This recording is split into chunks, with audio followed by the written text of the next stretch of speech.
नमस्कार दोस्तों, life one hacks channel पे आप सभी का स्वागत है। दोस्तों, मैंने इस चैनल में आप सभी के लिए भगवान बुद्ध की अनोखी कहानियों को संग्रहण करके रखा है, जिसके माध्यम से आपको जीवन में एक नई मार्गदर्शिका, अगर आप हताश है और नाराज है अपने जीवन से, तो एक जीने की नई चाह मिलेगी। दोस्तों, जीवन के ऐसे काफी सारी परिस्थितियां हैं जिनसे हम हताश और नाराज हो जाते हैं और अपनी दिशा मोड़ लेते हैं। यह कहानी आपको एक नई दिशा देगी और जीवन में नई रंग लाएगी। दोस्तों, अगर आपको लगता है कि आपने अपने जीवन के अनमोल लम्हे खो दिए हैं और आप कुछ नहीं कर सकते, तो ऐसे हालातों पे दोस्तों आप भगवान बुद्ध की यह कथाएं जरूर सुने, जिनसे आपको एक नई दिशा मिलेगी और प्रेरणा मिलेगी आपके अपने जीवन के लिए। एक दिन बुद्ध सरस्वती के ही एक गांव में भिक्षाटन के लिए पहुंचते हैं। जब भगवान बुद्ध गांव में प्रवेश करते हैं तो देखते हैं कि पूरे गांव में सन्नाटा छाया हुआ है। दूर दूर तक कोई व्यक्ति नजर नहीं आ रहा था। बुद्ध उस गांव के पहले द्वार पर जाते हैं और कहते हैं भिक्षाम देहि, परंतु भीतर से बाहर कोई नहीं आता। बुद्ध दूसरे द्वार पर जाते हैं परंतु कोई दरवाजा नहीं खोलता। बुद्ध तीसरे द्वार पर जाते हैं परंतु उसमें से भी कोई व्यक्ति बाहर नहीं आता। फिर अचानक एक दरवाजा खुलता है जिसमें से एक व्यक्ति बाहर निकलता है। वह जल्दी से ही बुद्ध का हाथ पकड़ता है और उन्हें अपने घर में ले जाता है और कहता है, क्षमा करें भगवान, इस समय आप बाहर नहीं जा सकते। उंगलीमाल सरस्वती की सीमा पर देखा गया है। सभी गांव वाले डर के मारे अपने अपने घरों की खिड़कियां दरवाजे बंद करके बैठे हुए हैं। बुद्ध उस व्यक्ति से पूछते हैं, कौन है ये उंगलीमाल और उससे इतना भय क्यों है? वह व्यक्ति कहता है, उंगलीमाल एक राक्षस है। उसे जो भी मनुष्य मिलता है या बच्चा मिलता है, वृद्ध, स्त्री या पुरुष, यहाँ तक कि सन्यासी भी, वह किसी को भी नहीं छोड़ता। महाराज प्रसेनजीत के सैनिक भी उससे डरते हैं। बुद्ध उस व्यक्ति से पूछते हैं, क्या वह यह सब धन के लालच में करता है? वह व्यक्ति कहता है, नहीं, धन का उसे कोई लालच नहीं है। वह जब भी किसी मनुष्य पर वार करता है तो उसकी उंगली काट कर अपने गले की माला बनाता है, इसलिए उसका नाम उंगलीमाल पड़ गया है। और यह भी सुना है कि जब उसके गले की माला में 100 उंगलियां पूरी हो जाएंगी तो उसकी विनाशक शक्तियां और भी ज्यादा बढ़ जाएंगी। बुद्ध कहते हैं, आभार आपका, आपने मुझे उसके बारे में बताया। वह व्यक्ति कहता है, कृपा कर आप बाहर ना जाएं, वह आप पर भी वार कर सकता है। बुद्ध कहते हैं, भय से अपनी राह मैं छोड़ दूं, ऐसा मैंने कभी नहीं किया। मुझे भिक्षा मांगता देख जन जन के हृदय में उंगलीमाल का भय कम होगा। वह व्यक्ति कहता है, नहीं बुद्ध, आप मत जाइए, वह बहुत खतरनाक है। बुद्ध कहते हैं, वह खतरनाक नहीं, दुखी है और मुझे उसके पास जाना होगा, उसे मेरी आवश्यकता है। इतना कहकर भगवान बुद्ध उस व्यक्ति के पास से चले जाते हैं। कुछ दूर चलने के बाद बुद्ध वन में प्रवेश करते हैं। वन में चारों ओर एक सन्नाटा छाया होता है। दूर दूर तक ना तो कोई मनुष्य और ना ही कोई पशु पक्षी दिख रहा होता है, परंतु बुद्ध अपने मार्ग में आगे बढ़ते रहते हैं। अचानक बुद्ध के सामने उंगलीमाल आकर खड़ा हो जाता है। उसका रूप इतना डरावना होता है कि कोई भी व्यक्ति उसे देखकर भयभीत हो जाए। उसके गले में उंगलियों की माला होती है, चेहरा और हाथ रक्त से सने होते हैं और शरीर बलशाली होता है। उसका रूप इतना भयानक होता है कि किसी भी साधारण व्यक्ति के प्राण तो उसे देखते ही निकल जाए, परंतु बुद्ध पर उंगलीमाल के डरावने रूप का कोई असर नहीं होता है। बुद्ध कुछ क्षण तक एक शांत मुस्कुराहट के साथ उंगलीमाल की तरफ देखते हैं और फिर उसकी बगल से निकल अपने मार्ग में आगे बढ़ जाते हैं। बुद्ध को ऐसा करते देख उंगलीमाल को समझ नहीं आता कि उसके साथ यह क्या हो रहा है। वह मन ही मन सोचता है कि मुझे देखकर लोग या तो भाग जाते हैं या मुझे देखकर ही मर जाते हैं या फिर मुझसे अपने प्राणों की भीख मांगने लगते हैं। मैंने कई सन्यासियों को भी मारा है, परंतु मैंने आज तक कोई ऐसा व्यक्ति नहीं देखा जो मुझे नजर अंदाज करके अपने मार्ग में आगे बढ़ जाए। या तो इसने मुझ पर ध्यान नहीं दिया या फिर हो सकता है कि यह देखा ही ना हो, परंतु मुझे इससे क्या, मुझे तो अपनी उंगलियों को माला पूरी करनी है। उंगलीमाल बुद्ध को आवाज लगाता है, ऐ साधु रुक। बुद्ध उंगलीमाल को नजरअंदाज करते हैं और अपने मार्ग में आगे बढ़ते रहते हैं। उंगलीमाल और क्रोध में भरकर बुद्ध को आवाज लगाता है, ऐ साधु रुक। बुद्ध फिर से उंगलीमाल को नजरअंदाज करते हैं और अपने मार्ग में आगे बढ़ते रहते हैं। उंगलीमाल तीसरी बार बहुत ज्यादा क्रोध में भरकर आवाज लगाता है, ऐ साधु रुक। बुद्ध रुकते हैं। उंगलीमाल बुद्ध के पास जाता है और कहता है, मेरे आदेश देने के बाद भी तू रुका क्यों नहीं? बुद्ध कहते हैं, मैं तो बहुत पहले ही रुक चुका हूँ, तुम ही चलते जा रहे हो। उंगलीमाल समझ नहीं पाता कि बुद्ध क्या कह रहे हैं, परंतु वह इतना जरूर समझ जाता है कि सामने खड़ा व्यक्ति उससे डर नहीं रहा है।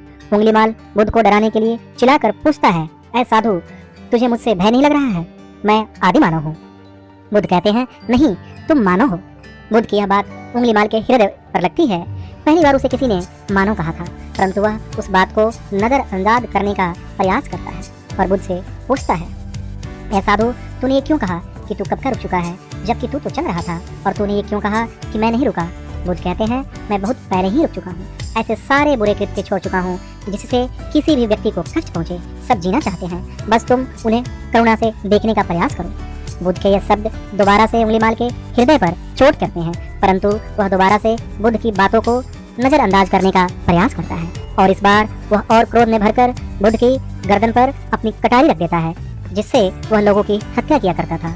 और बुद्ध से चिल्लाकर कहता है, नहीं, मानव में न प्रेम है न करुणा है, सिर्फ छल और कपट है, इसलिए मैं सबकी हत्या करूंगा, किसी को जीवित नहीं छोड़ूंगा। बुद्ध कहते हैं, तुम्हें लोगों ने बहुत दुख दिया है उंगलीमाल। क्रूरता मनुष्य अज्ञान के कारण ही करता है। ईर्ष्या, द्वेष, मोह, माया, ये सभी अज्ञान की ही संतानें हैं, परंतु वह व्यक्ति ही है जिसमें दया, करुणा, सद्भाव और समझ का उदय भी होता है। उंगलीमाल, यदि इस जीवन में क्रूर और निष्ठुर लोग हैं तो दयावान भी हैं। बस तुम्हें अपनी आंखों से इस अंधेपन की पट्टी को हटाना होगा जो तुम्हें केवल बुराई ही दिखा रही है। तीसरी बार बुद्ध के शब्दों को सुन उंगलीमाल का खुद पर से संयम हट जाता है। उसे समझ नहीं आता कि पहली बार उसे अपना आपा इतना कमजोर क्यों महसूस हो रहा है। वह कोशिश तो करता है क्रोध करने की, परंतु कर नहीं पाता। वह बड़ी हिम्मत जुटाकर क्रोधित होने का नाटक कर बुद्ध से कहता है, तुम और व्यक्तियों जैसे नहीं हो। बुद्ध कहते हैं, मैं हर व्यक्ति जैसा ही हूँ, बस जागृत हूँ। यह सिद्ध कर रहा हूँ कि हर व्यक्ति में जागने की क्षमता है। मेरा मार्ग क्रूरता को दया में परिवर्तित करता है। उंगलीमाल, तुम अनजाने में घृणा के पथ पर हो, बस इस क्षण रुक जाओ। तुम्हारे भीतर भी यह क्षमता है कि तुम दया और करुणा के पथ पर चल सको। इतना सुनते ही उंगलीमाल के हाथ से कटारी जमीन पर गिर जाती है और उसकी आंखों से आंसू बहने लगते हैं। भला कोई कब तक बुद्ध को अनदेखा करेगा। उंगलीमाल रोते हुए बुद्ध से पूछता है, क्या आप वही हैं जिन्हें लोग बुद्ध कहते हैं, जो लोगों को मुक्ति के मार्ग पर चलना सिखाते हैं? बुद्ध कहते हैं, हाँ, मैं वही हूँ और तुम्हें भी मुक्ति के मार्ग पर ले जाना चाहता हूँ। उंगलीमाल कहता है, परंतु मैं अब बहुत दूर निकल गया हूँ। मैंने बहुत हत्याएं करी हैं, बहुत से पाप किए हैं। मैं अब चाह कर भी वापस नहीं लौट सकता और मेरा वापस लौटना असंभव है। बुद्ध कहते हैं, असंभव कुछ भी नहीं, जब जागो तभी सवेरा। उंगलीमाल कहता है, मैं अब पुनः जीवन की ओर नहीं मुड़ सकता, बहुत देर हो चुकी है। बुद्ध कहते हैं, तुम में इतनी चेतना तो है कि तुम जानते हो कि जो तुमने अब तक किया वह बुरा था। इसका अर्थ यह है कि तुम जानते हो कि क्या अच्छा है और क्या बुरा। उंगलीमाल, जिस दिन से तुमने अच्छा कार्य करना शुरू कर दिया, उस दिन से तुम्हारा एक नया जीवन शुरू हो जाएगा। उंगलीमाल कहता है, मैं कितने भी अच्छे कार्य क्यों न कर लूं, परंतु लोग मुझे उसी दृष्टि से देखेंगे और मुझे चैन से नहीं जीने देंगे। बुद्ध कहते हैं, उंगलीमाल, यदि तुमने हिंसा का मार्ग छोड़ा तो मैं तुम्हें मार्ग दिखाऊंगा, तुम्हारा संरक्षण करूंगा, तुम्हें लोगों की घृणा से बचाऊंगा। बस पहला कदम तुम्हें ही उठाना होगा। उंगलीमाल पूछता है, क्या यह हो सकता है? बुद्ध कहते हैं, अवश्य हो सकता है।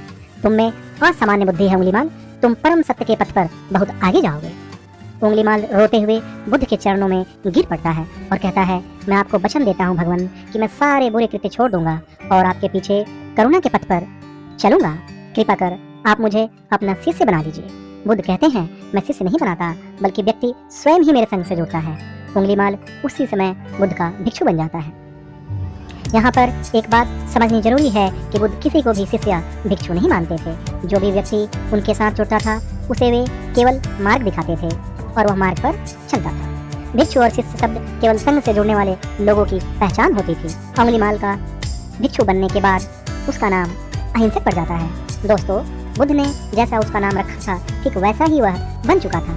आइए जानते हैं कि कैसे उंगलीमाल राक्षस एक अहिंसक बना। जब अहिंसक प्रथम बार अन्य भिक्षुओं के साथ एक गांव में भिक्षाटन के लिए जाता है तो गांव के कुछ लोग उसे बदला लेने के लिए उसे लाठी डंडों से पीटने लगते हैं। जब यह बात बुद्ध को पता चलती है तो वे तुरंत उसे बचाने के लिए उसके पास पहुंचते हैं और अपने शरीर को उन लाठी डंडों के बीच में ले आते हैं जो अहिंसक को पड़ रहे थे। बुद्ध को देखकर वे गाँव वाले डंडे और पत्थर मारना बंद कर देते हैं। सभी लोग बुद्ध से कहते हैं, भगवान क्यों इस हत्यारे उंगलीमाल की रक्षा कर रहे हैं? ना जाने कितने लोगों की जाने ली है इसने। बुद्ध कहते हैं, अब यह उंगलीमाल नहीं है, इसका नाम अहिंसक है। अब यह आपकी ही तरह एक मानव है। वे गाँव वाले कहते हैं, ऐसा आदमी कभी नहीं बदल सकता। बुद्ध कहते हैं, यह बदल चुका है, बस आप सब लोग इसे अपनी पुरानी दृष्टि से देख रहे हैं। यदि यह उंगलीमाल होता तो क्या आप में से किसी में भी इतना साहस या बल होता कि कोई इसे एक उंगली भी लगा सके? यह आपका हर वार खाता रहा, क्या इसने आप पर पलटवार किया? क्या यह परिवर्तन आपको नहीं दिखा? आज इसने अपना लहू बहाकर अपने सारे बुरे कृत्य धो डाले हैं। आप लोगों के द्वारा इतनी मार खाने के बाद भी इसकी आंखों में आपके लिए क्रोध नहीं है। क्या यह बदलाव आपको नहीं दिख रहा है? यह तो बदल गया, परंतु आप सब कब बदलेंगे? इतने में ही उन गाँव वालों में से एक स्त्री कहती है, यह परिवर्तन मैंने स्वयं देखा है। वह स्त्री गाँव वालों से कहती है, आप में से कौन ऐसा है जो दूसरों के दुख में दुखी हो, दूसरों की पीड़ा सहन ना हो? तो उसे हर प्रकार की सहायता प्रदान करे, यह इस भिक्षु ने किया है। 2 दिन पहले ही एक व्यापारी अपनी पत्नी को लेकर जा रहा था। उसकी पत्नी प्रसव पीड़ा से व्याकुल थी। मैं पास से ही गुजर रही थी, इसलिए मैं भी दौड़ी दौड़ी गई। उस स्त्री की पीड़ा बढ़ती ही जा रही थी। घना जंगल होने के कारण उसे कहीं ले जाया भी नहीं जा सकता था। तभी यह भिक्षु वहाँ आ पहुँचा और इसने मुझसे पूछा कि क्या हुआ बहन। मैंने इसे बताया कि यह स्त्री प्रसव पीड़ा में है और इस घने वन में हम कुछ कर भी नहीं पा रहे हैं। कब तक यह कष्ट भोगेगी, कहीं इसके और इसके बच्चे के प्राण न चले जाएं। इस भिक्षु ने मुझसे कहा कि ऐसा नहीं होगा बहन, मैं अभी अपने गुरु के पास जाऊंगा, वे अवश्य ही कोई मार्ग दिखाएंगे। इतना कहकर यह भिक्षु दौड़कर वहां से चला गया। बुद्ध कहते हैं, व्यथित होकर अहिंसक मेरे समक्ष आया और मेरे पैरों में गिर कर मुझसे कहने लगा, भगवान, एक स्त्री गहन प्रसव पीड़ा में है और उसकी पीड़ा बढ़ती ही जा रही है, कहीं माँ और बच्चे को कुछ हो ना जाए। मैंने कहा, दौड़ कर जाओ और उससे कहो, बहन, जिस दिन से मेरा जन्म हुआ है मैंने जानबूझकर किसी भी प्राणी को कष्ट नहीं पहुंचाया है। मेरे सत्कर्म तुम्हारा सुरक्षा कवच बने, आपकी और आपके शिशु की रक्षा करें। अहिंसक ने मुझसे कहा, परंतु यह तो असत्य हो गया भगवान। सत्य तो यह है कि मैंने आज तक बहुत से प्राणियों को कष्ट पहुंचाया है। यदि मैंने ऐसा कहा तो वे माता और शिशु उसी क्षण प्राण त्याग दे देंगे। फिर मैंने कहा, तो तुरंत जाओ और उस स्त्री से कहो, बहन, जिस दिन से मेरा एक नया जन्म हुआ है मैंने सभी बुरे कृत्यों को त्यागा है और उस दिन से मैंने किसी भी प्राणी को कष्ट नहीं पहुंचाया है। मेरे सत्कर्म आपका सुरक्षा कवच बने और आपकी और आपके शिशु की रक्षा करें। इसने मुझसे पूछा कि क्या मेरे सत्कर्म उन्हें बचा लेंगे। मैंने कहा, अवश्य, यह तुम्हारी अपनी कमाई है, या तो तुम इसे अपने लिए बचा कर रखो या फिर किसी पराये पर खर्च कर दो। अपने कमाए सत्कर्म को किसी पराये पर न्यौछावर करने से पहले अहिंसक ने एक क्षण भी नहीं सोचा और यह उसी समय उस स्त्री और उसके शिशु की जान बचाने के लिए वहाँ चला गया। वह स्त्री कहती है, हाँ, यह भिक्षु दौड़ कर वहाँ आया। अभी भी वह स्त्री गहन पीड़ा से जूझ रही थी। इसने अपने दोनों हाथ जोड़े और आंखें बंद करके कहने लगा, बहन, जिस क्षण से मैं भिक्षु बना हूँ उस क्षण के बाद मैंने कोई भी ऐसा कृत्य नहीं किया जिससे किसी भी प्राणी को कष्ट पहुँचे। मेरे सत्कर्म आपके लिए सुरक्षा कवच बने, आपकी और आपके शिशु की रक्षा करे। और इतना कहते ही उस स्त्री ने अपने बच्चे को जन्म दे दिया। दूसरों के दुख से दुखी होने वाला किसी को कैसे दुख दे सकता है। यदि यह भिक्षु मन का सच्चा ना होता तो स्त्री कब से अपने प्राण त्याग चुकी होती। अहिंसक बुद्ध से कहता है, इन्हें मत रोकिए भगवान, इन्हें मारने दीजिए और तब तक मारने दीजिए जब तक कि इनके मन का क्रोध शांत ना हो जाए। बुद्ध कहते हैं, कर्म और गुणों के भंडार हो तुम। आज तुमने अपने नाम अहिंसक को सिद्ध कर दिया है। बुद्ध और उस स्त्री की बात सुन कर वे सभी गांव वाले कहते हैं, आप सही कह रहे हैं भगवान, अहिंसक बदल चुका है और हमसे ही देखने में भूल हो गई थी। दोस्तों, इस कहानी से हमें यह सीखने को मिलता है कि लोग सोचते हैं कि उन्होंने बहुत सारे गलत काम किए हुए हैं, अब इन गलत कामों को सुधारने के लिए कोई भी विकल्प नहीं है। पर इस पर भगवान बुद्ध कहते हैं, चाहे आपने अब तक कितने भी बुरे काम किए हुए हैं, अगर आप एक विचार को अपने मन में लाते हैं कि अब मुझे कुछ सही करना है, तो वही विचार आपके रूपांतरण का कारण बन सकता है। पर सबसे जरूरी बात यह है कि क्या आप पहला कदम उठाने के लिए तैयार हैं। तो कैसी लगी आपको यह कहानी, कमेंट में ज़रूर बताएं। उम्मीद करते हैं आपको यह पसंद आया होगा और मिलते हैं इस तरह की नई कहानियों के साथ। तब तक के लिए धन्यवाद, थैंक यू।